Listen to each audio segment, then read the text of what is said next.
You're listening to the Author Stories Podcast, bringing you the story behind the stories and the storytellers.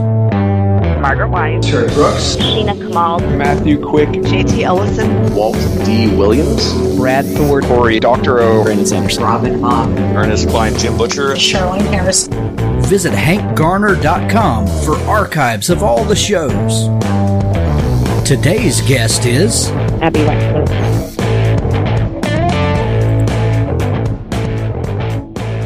Thanks for tuning into Author Stories. We've got a great show lined up for you today. Be sure to go to hankgarner.com and subscribe to the show. No matter how you listen, Apple Podcasts, Google Play, Stitcher Radio, Pandora, Spotify, or YouTube, you can subscribe to the show and never miss an episode. I'd like to thank some sponsors today. Scribophile is a respectful online writing workshop and writers community. Writers of all skill levels join to improve each other's work with thoughtful critiques and by sharing their writing experiences. We're the writing group to join if you want to find beta readers, get the best feedback around, learn how to get published, and be a part of the friendliest and most successful writing workshop online. Improve your writing by receiving detailed critiques. Learn from a vast collection of free writing resources. Make lifelong friends in our busy community of writers.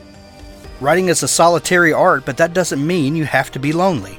Lucky for you, there are thousands of writers on Scribophile every day, and we're a really friendly bunch. You've never seen a writing group like this one? Join Scribophile today at scribophile.community. For the Words is a unique writing motivator unlike anything I've seen. For the Words is an online writing platform which motivates writers of all backgrounds to increase their word count through gamification. Writing can be challenging, especially when you need to consistently produce a high output of words. By injecting a little fun into the routine and using daily rewards to promote a healthy writing habit, For the Words makes it easier to reach that word count. We're a community of bloggers, professional authors, college and high school students, research scientists, gamers, and first-time writers from all over the world. Come for the words, stay for the fun. Go to 4, that's the number 4, thewords.com. Both Sides of the Law, the Casper Halliday NYPD series, Book 1 by Nathan Roden. He shared his father's dream of becoming a detective. A prison sentence was not part of his plan. Casper Halliday's dream began to unravel 2 months before his 16th birthday. His father, Bobby, resigned from the NYPD after 15 years without an explanation. Casper's parents fought. Sirens closed in on their home from every direction. The sound that had always been a source of comfort now brought only humiliation. Bobby Halliday moved out. Casper's dream dissolved into a daily fight for survival. All he wanted now was to finish high school so he could ease his mother's burden. On his 17th birthday, in the throes of depression, Casper made a bad decision. That decision brought him face to face with one of the most dangerous men in the city. In Casper's world, there is laughter and there are tears. There's light and there's bitter darkness. There are improbable friends and unspeakable enemies. The Casper Halliday NYPD series launches with the most unlikely of beginnings. Read Both Sides of the Law today. The ebook edition includes a sneak peek of Ghost Man, Book 2 in the series. Writers, the internet is one of the best tools for research and creativity. It can also be one of the biggest hindrances to productivity, distracting you from doing the seat in the chair, hand on keyboard work. Rescue Time gives you an accurate picture of how you spend your time to help you become more productive every single day. Spot inefficiencies in your day and become better at managing your time. Create a goal like spending less than 1 hour per day on email to help you stay focused. Set an alarm to tell you when you spent more than 2 hours on Facebook. Try Rescue Time and use our special discount code for 30% off a Rescue Time premium account by going to rescuetime.com/authorstories. Let us help you rescue your time. Before we get into our show with Lauren Meckling, we have an audio excerpted courtesy Penguin Random House audio from How Could She by Lauren Meckling, narrated by Brittany Presley. Thanks for listening. Well, thanks for joining me again for the Author Stories podcast, where I bring you the story behind the stories and the storytellers. Today, I'm really excited to have Abbi Waxman back on the show. She was with us last year, and we were talking about other people's houses, her previous book, and this year she's got a fantastic new book called The Bookish Life of Nina Hill, and it is hilarious and poignant and all of the things that you come to expect from an Abbi Waxman book. Welcome back to the show, Abbi. Oh, it's my pleasure to be back. Abbi, last time we talked about your first memory of wanting to be a writer as we open every show, and you told us about not exactly knowing a specific moment, but just being surrounded by writers, and your mother and your father and your grandfather all plying the trade, if you will, and it just kind of felt like a normal thing for people to do. And I think you even joked about that if your father had been a car mechanic or something, you probably would have gone into that because it's just what was surrounding you. With your third novel out now, have those feelings changed for you? Do you still feel like this is your calling, your natural vocation? For sure. Partially because I'm completely incapable of doing anything else.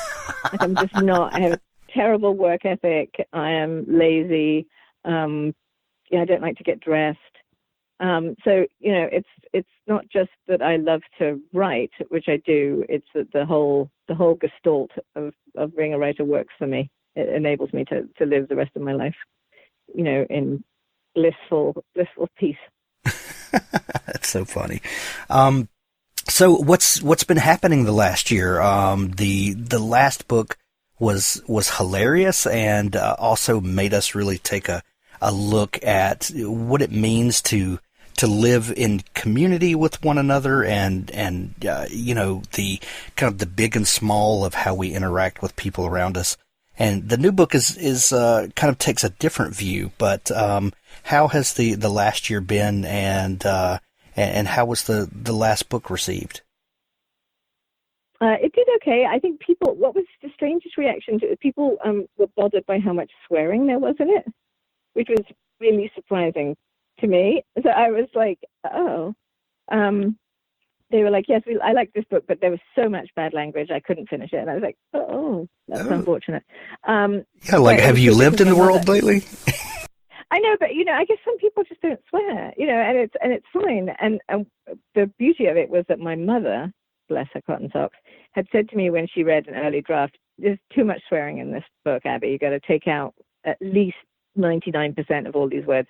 And I was like, no, that's how people talk. That's how I talk. That's how everybody talks. And I asked my agent, and I asked the publisher, and the publisher asked other people at the publishing house, and everyone was like, no, it's fine. And then when it got out, it didn't come up a lot. I mean, it did very well, and people were very nice about it. But when people didn't like it, that's what they didn't like. And so my mother has been able to say, I told you so, which, it obviously makes her happy. And, and now I have to listen more carefully to everything she tells me.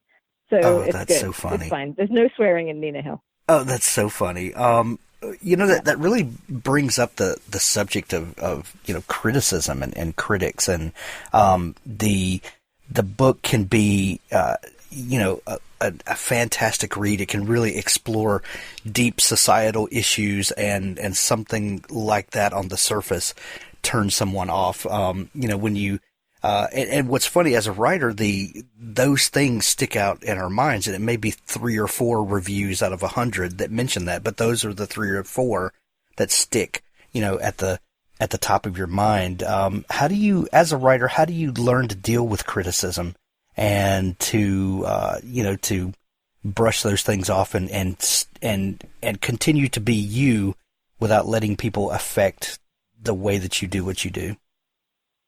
Well, first of all, you're completely right. The half dozen negative reviews I've gotten of all of my books are the ones that I think about. They're the ones that I'm like, okay, what can I do? I mean, generally speaking, I think actually the simplest answer is that I worked in advertising for nearly 20 years, and that inures you to criticism. I mean, basically, you spend your time working to a deadline on someone and trying to create someone else's voice, and then people come along and, poop all over it, and you have to go and do it again. And you get very used to just hearing people say, yeah, that doesn't work, you need to do it again, without even giving you a reason, and just being like, okay, and then you just go do it again. And so that is an enormously good way to develop a thick skin, and also to sort of separate a little bit from your work. So it's much different when it's novels than it is when it's advertising copy, right? Because I actually care about my novels, whereas I didn't care so much about IBM or whoever I was writing about. Not that I didn't love IBM, don't get me wrong, of course they're wonderful, but it was what I was getting paid to do. Yes, this is what I'm getting paid to do, but I would write it whether I was getting paid or not. This is a more personal thing. But still, when I get negative, I tend to giggle. Like, I'm mostly just sort of mildly embarrassed that somehow I missed the mark, and I giggle when they get really annoyed. Like, I've had a couple of reviews. I had one where this woman, I can't remember exactly, but she went on for like many, many paragraphs about how much she hated, I think it was other people's houses, and probably because of the swearing, but also she's like, if you want to read a book that has, piss poor character development and, blah, blah, blah. I mean, she really ripped into it. And I thought it was hilarious. Like, I was like, I can't believe she's getting so worked up about it. And then, but spending so much time, right? Because I just can't, if I don't like something, I can't be bothered to go write a negative review. Okay. I'm just not that person. So I'm much more likely to say something positive. I was raised, if you don't have anything nice to say, don't say anything at all, right? So that's where I come from. So if I hate something, I'm more likely to just pretend it never happened, or just to not finish the book. If I start a book and I don't like it, I stop. It's not a big deal. So I actually wrote back to her, which I don't normally do. And I was like, I'm really sorry that you didn't like the book. Thank you for taking the time to share your thoughts. And, what a boring world it would be if we all liked the same stuff. And, hopefully your review will help people who wouldn't enjoy the book avoid it. I mean, like, I don't want people to read the book and not like it. I want people, if other people know, for example, that they hate bad language and that it's going to put them off, then they should avoid that book like the plague, right? Because there's loads of bad language, and I don't need them to read it. And I think that's what it comes down to. I love it when people love the books, and I feel really fortunate and grateful when readers write to me or text me and say, I really loved your book. It's awesome. It's the best. It's the very best feeling ever. It's great. But similarly, if they don't like it, there's nothing I can do about it. And it doesn't matter, because there's so many books. It's just go read something else. Well, yeah. What's funny is that the book is so full of sarcasm and kind of biting wit that it kind of couldn't be written any other way. I don't think. I don't think I would have been as immersed in the story if it was written any other way. It seemed natural. It seemed like the story that it was, and and the 5-star reviews way outweigh any negativity, and people are crying that the story's over and all of that. But sometimes a book is just for you at a certain time, and sometimes it's not. Yeah, and that's okay. It's not.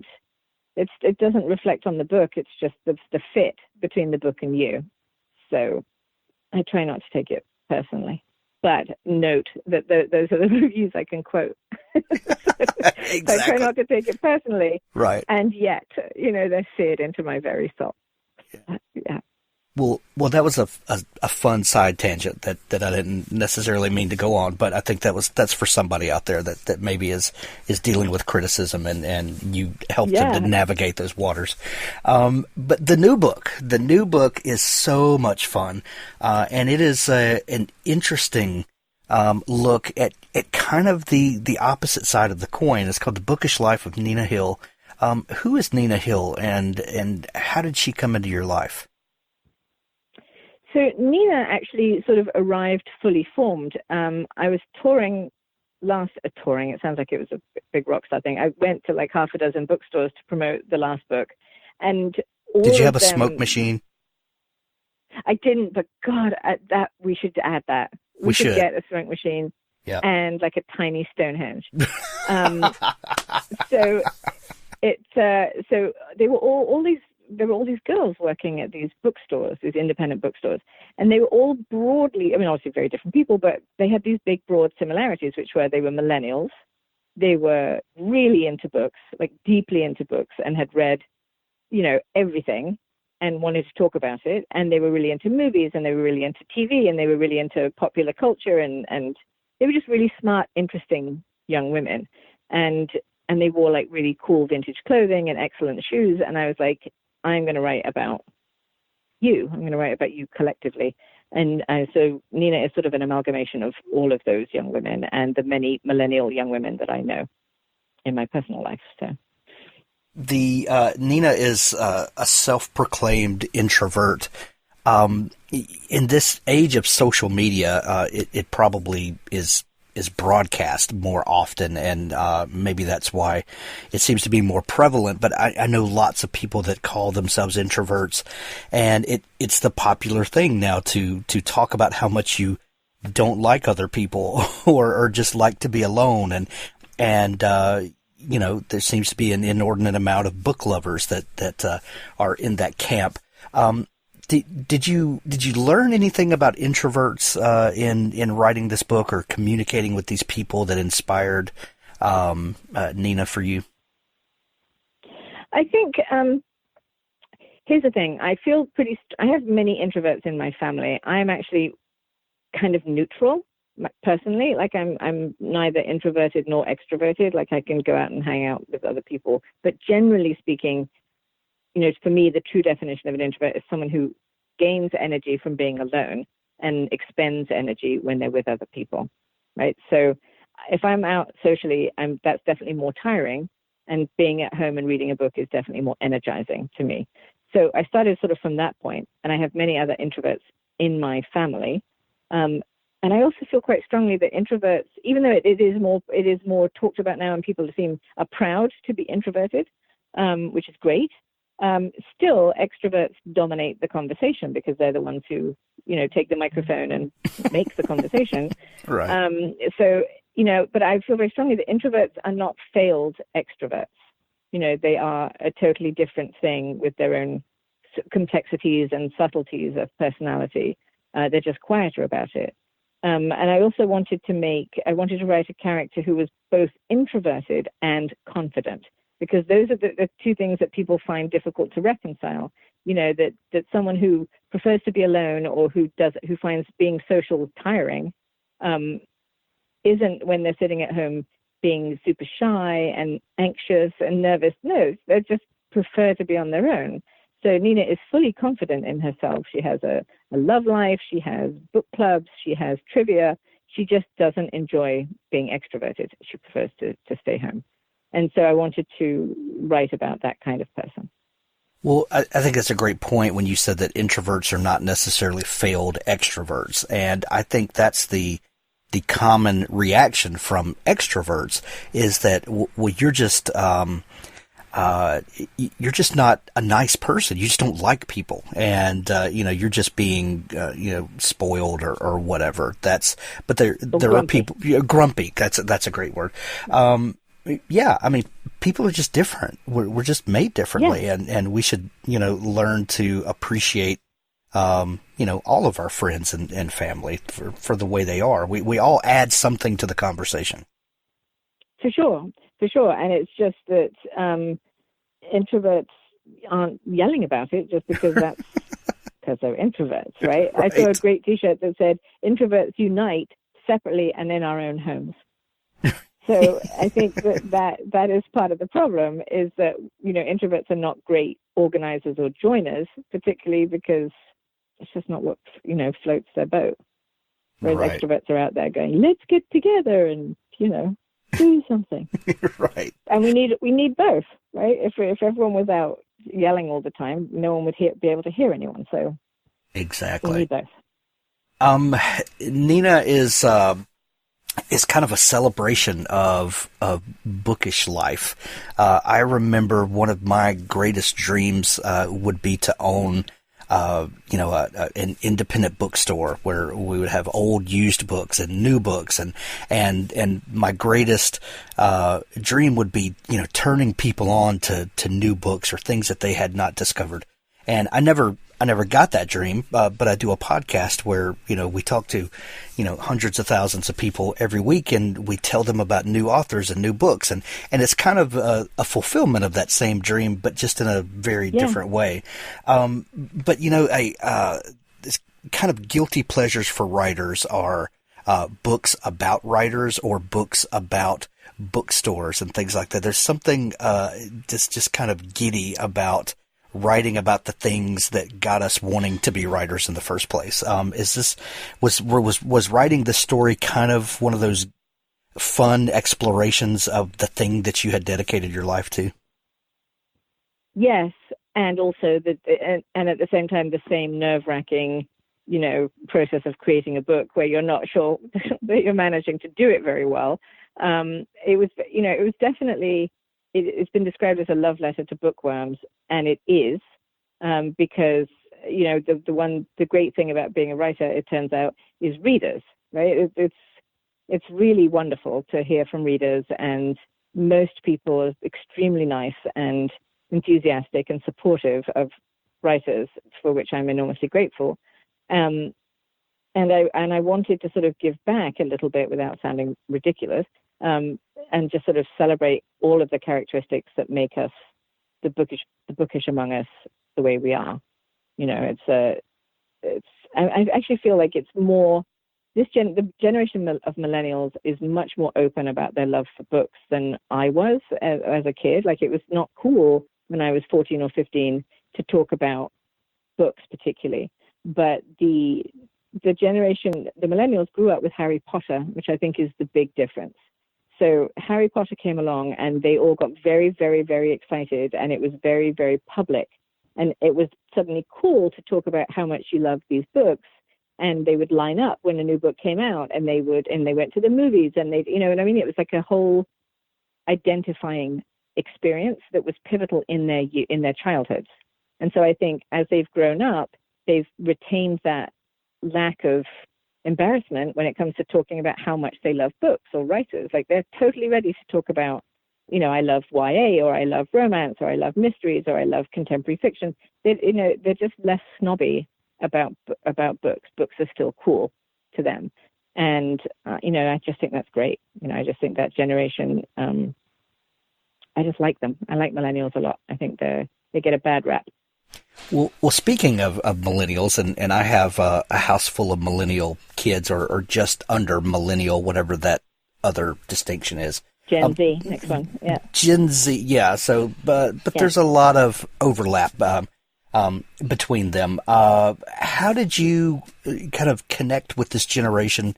What kind of research did you do, or maybe informal research to get a feel for what they are truly thinking, instead of just writing, from someone who's, Gen X, like I am, right, and then trying to portray them. How do you go about connecting with them realistically and honestly, so that you get that across in the book? Because you really, your characters are not, you don't look down on them. I'll put it that way. No, I like them all. Well, I'm very lucky. I have, because my kids they're now heavenly 17, 15, and 12. So I'm 3 daughters right in the middle of it. It's super fun. I'm joking. They had all these babysitters, right, growing up, who are millennials. And many of them became friends in the way that, good babysitters become friends. And basically part of my extended family. And those young women, and there's maybe 3 or 4 or 5 of them, I've watched them grow from the age of like 19, now they're in their early 30s, and was sort of I don't know, I wasn't exactly a mother, but I was like an aunt or something to these girls, and they would tell me what they were going through. And it was interesting because they went through all the same stuff that Generation X went through, but then they had this whole added element of everything being public and broadcast and shared instantly, Whereas you and I grew up and could make mistakes and get into trouble and not have it recorded and broadcast the next day, thank goodness. And so I just feel enormous.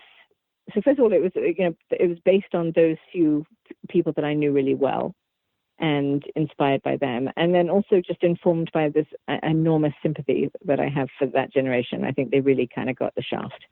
And that our generation was the last one to have a real childhood, a real private space to make mistakes and learn and grow without feeling that you're being inspected at every moment.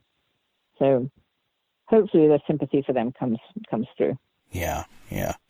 One thing that Nina loves, and it's definitely a part of her story, and that then becomes a part of the book, her love of planners. Tell me about Nina's love of planners and your decision to kind of weave that part of her and her life into the book itself. Well, so I'm one of those people who loves the idea of being organized. And it's kind of an aspirational dream. Like I think I lie awake at night thinking, things would be so much better if I had a really good system and I had a planner and I could block out the time I'm going to write, and I could block out all the different things I need to do with the kids. And so I have this idea right in my head, and it never, ever comes to pass. Like I have lots of planners that I have religiously filled out through January and put in everybody's birthdays and, several days in a row, sat down in the morning and planned my day. But then it falls apart. Like I'm not consistent with it. Nina is very consistent with her planner, and partly that relates to her anxiety. Like she's quite an anxious person, or she struggles with anxiety. And so being organized and having everything have a place and a time helps her feel in control. So it really becomes something that is sort of positively reinforcing for her. So she starts every day with her planner and she sits down and she thinks about her day. Now by the end of the day, she may have gone completely off the rails, and certainly over the course of the book, her life goes off the rails just because of a wide variety of things that happen to her. And the reason I include the planner pages throughout the book is because that was just another fun way to show her state of mind, because you're seeing what she intends to do with the day, and then you read the chapter and you see what actually happened with the day. And so it's just I hope it's just a nice additional illustration. And it was also a nice cheat from a writer's point of view, because I was like, okay, new page, new chapter, here's the structure. And it gave me a structure for the book, which is something I struggle with as an author. I feel like structure is my weakness. So it was also a kind of a cheat. That's a wonderful cheat, though. I would love to have a tool like that I could use, that because then it doesn't feel like outlining. This is part of the story structure, and it's this is Nina's doing. This isn't mine. Kind of a fun right. thing. I'm a crafty bugger. No, it's definitely it is definitely, and it's in garden. In the first book, I did it with the gardening classes. Right, I would set up. I had this structure that I created that gave like a skeleton to the book, and I really rely on it because I feel that's the thing I really struggle with as a writer. Characters I love to do, dialogue I love to do. I think I'm not great at description, and I think I suck at structure and plotting, or at least I think that's what I need to work on the most. That's the thing that always gives me the most challenge, and the thing I worry about the most when I'm writing. And so by cheating, is it cheating? I'm not sure it's cheating or if it's just being creative. It's being creative. Cheating. Yeah. It's being creative. So I had the gardening classes, and then in the second one, I had the day, period time where they were taking every so often I would have her take the kids to school, right? So there was always this repeated action that would happen, because I think we actually do all have these things. We have, some central point that is unchanging. You go to work, or you have a weekly meeting with, I don't know, whoever one has a weekly meeting with, nail technician possibly, or a hairdresser, or you go and pick up the Sunday papers on a Sunday. So we all have these little markers, and so I just use them a lot to help me get through the writing process. The next one is about a mother and daughter taking a college tour, And so that takes place over the course of a week, and I literally have an itinerary, and the book is currently called The Itinerary. So it's, I love it. Definitely a habit. I love it. One of the themes in this book that has really resonated deeply with me. In the last 6 months, I've lost both of my parents, and lots of family changes and things like that. And the idea in this book of a chosen family versus a biological family, and how those, the people that you choose to surround yourself with are different than the people that you're born with, or are they? And which one is more important? Or can there be one that's more important? What was going through your mind when you started to explore this idea of family and what makes family? Well, I think that there were sort of two ideas came together in this book. The first was the character of Nina, and then the second was this idea of a broad extended family. I have a friend whose son is now, I think he's like 12, and her father married multiple times over the course of his life and married late in life and had children. And so her son has an uncle who is younger than him. And so I was always fascinated by this idea that, because of the way society works right now, you can have half brothers, half sisters, cousins, aunts, uncles, who broadly cover a large range of ages, who could be all over the country, could even be all over the world. Like things are very scattered. So I was interested in that idea, and so I sort of brought the two together in the book. And as the child of divorce myself, and as someone whose father has been married multiple times, I've always been interested in the sort of, the whole idea of blood is thicker than water. I'm just not convinced is actually the case. I think that that you can, if you have a family member who is not in any way constructive or helpful, you shouldn't necessarily feel forced to maintain that relationship just because you're related. And similarly, if you meet someone in your life who becomes like a sister to you, then that's really valid, that you've made a choice that someone really is really important to you and they become family. And then I also see that in millennials, many of them live far away from their families and they choose a family. And there's this whole concept of Friendsgiving and Palentine's Day and all of these lovely phrases that they've come up with because they love to come up with names for things. But where they choose their family. And I just think that's great. I think that making a choice to surround yourself with positive people or people who support the person that you want to be is really important. And sometimes your biological family isn't the best source of that. Well, The Bookish Life of Nina Hill is out everywhere when you're hearing this. Abby, I love what you're doing. I absolutely love your writing. It's so evocative and provocative and wildly entertaining.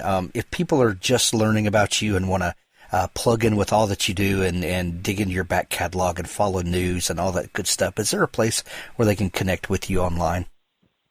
Sure. I have a website. abbiwaxman.com, and they can connect to me through that, or they can reach me on Instagram is the best place to get me socially. Pardon me for coughing. And that is Abbi Waxman, all one word. I'm on Instagram. So those are the two best places to reach me.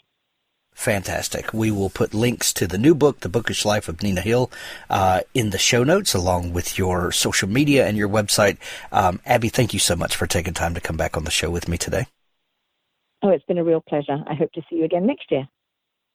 Thanks for tuning in to the Author Stories podcast. Be sure to subscribe at hankgarner.com or on your favorite podcasting app. Now stay tuned for an audiobook excerpt from Richard Gleaves, the Jason Crane series.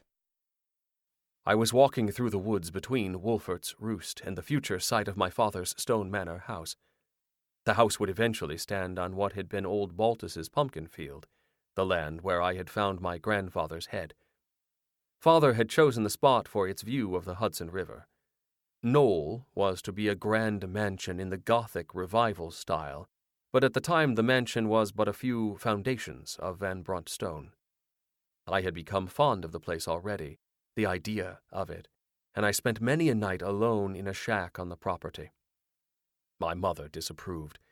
She would have me sleep in the room across from hers in our townhouse. But I was 15 and did not answer to her. I kept a bottle of spirits hidden in the crook of 2 walnut trees near old Baltus's grave. I thought he would approve of the gesture. I had stopped along my way to fetch it out. At the moment the first pull of liquor touched my throat, I heard a ghastly, inhuman laugh. I was not alone in the woods.